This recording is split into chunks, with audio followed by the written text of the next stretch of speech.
transport question. The National Party's statement about wanting to get the country back on track, I think is fantastic. Does this mean that you will increase passenger transport, intercity transport, which is woefully lacking at the moment? And what do other candidates say about their party will do to improve transport between cities on track, on rail? Kia ora. Right on. Well, no one is saying that our public transport the way is perfect. It's chaotic and a lot of issues on it. That's why all this work is being proposed, and that's why the government, the Labour government, has stepped in to let's keep Wellington moving project. It's having to be moving and slow, actually, to move it and fast track it. Now, what's saying is that second Victoria Tunnel, that's going to be only for cars. I think apparently it's going to have like 4 lanes. This means more cars. This is encouraging more cars on the roads. Instead of giving people options to actually, if they're going to ride bikes, if they're going to walk, if they're going to take a public transport, it is encouraging more people to be on the road, more cars on the road. We are in climate change crisis. Our city is getting congested every day, and that's hurting our productivity. And we can't keep doing the same things and over expect different outcomes. We've got to think outside the box. We've got to be aspirational. We've got to have a vision. I know that sometimes things cost money. Of course, like good things cost money, but we've got to keep things differently, and we have to be innovative. We have to have fresh ideas. Building more roads at the time of emergency, climate change crisis, it's just not going to help. It's not going to serve our city. If we're going to move forward, we've got to be aspirational, and that's why the Labour Party plan is the perfect plan.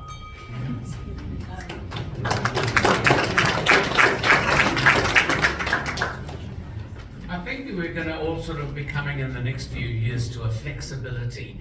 People over COVID realised that you didn't have to be at work. So a lot more people are going to be at home working.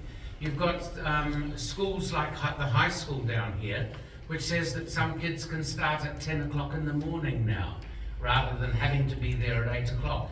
And I think that if you have more flexible hours for people coming to work and going home, and the same thing for schools, you're going to find that there's not going to be these bottlenecks at the Basin Reserve, which have been there so far. And I mean, if people want to use their cars, they should be allowed to use their cars. You realise they're going to stop 1,000 parks up near Newtown now. They're not asking the locals, they're telling them that that's what the City Council is going to do. And I think that we shouldn't forget that some people like myself who are older, we use our cars and we want to continue using our cars. We're not going to be made to compulsorily use bikes all the time.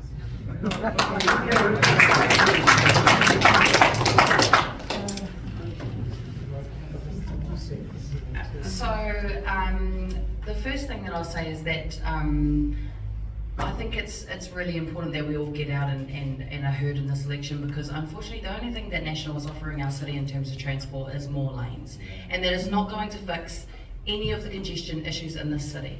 And it's all very nice and well to talk about needing a reliable public transport system, but the National Party is proposing to cut $1.5 billion to the public transport budget across the country. They're also, as of yesterday, proposing to get rid of the clean car discount, despite them saying that the future is EVs. But we know that people who have been purchasing EVs have been accessing the clean car discount. We also know that in Wellington, a lot of homes don't have access to off-street parking to be able to charge EVs. So we need really good buses, we need really good cycling infrastructure. We're not forcing everybody to ride a bike. We're trying to make sure that the most vulnerable road user group are safe from not getting hit by a car. Right on. Yeah. So let's try not make this divisive and recognise that we need to make some compromises, because we have a constrained topography out there. We only have so much space on the road, and we need to make some value judgments about the most low carbon ways that people can get around our city.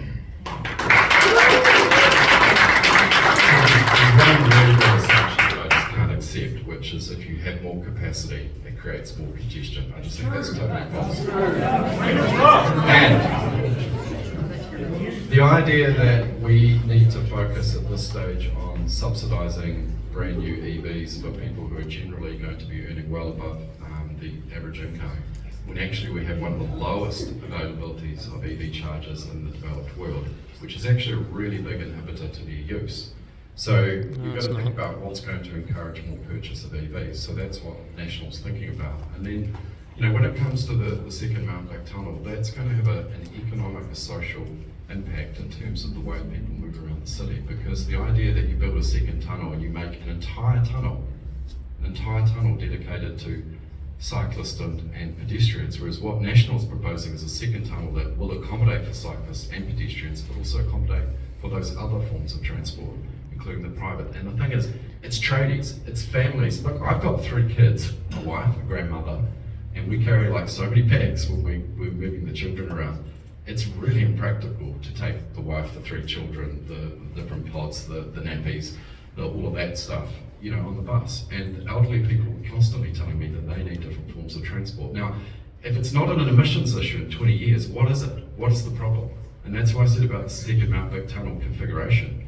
It doesn't even reduce the emissions. The Independent Infrastructure Commission said that. So what's driving the decision making?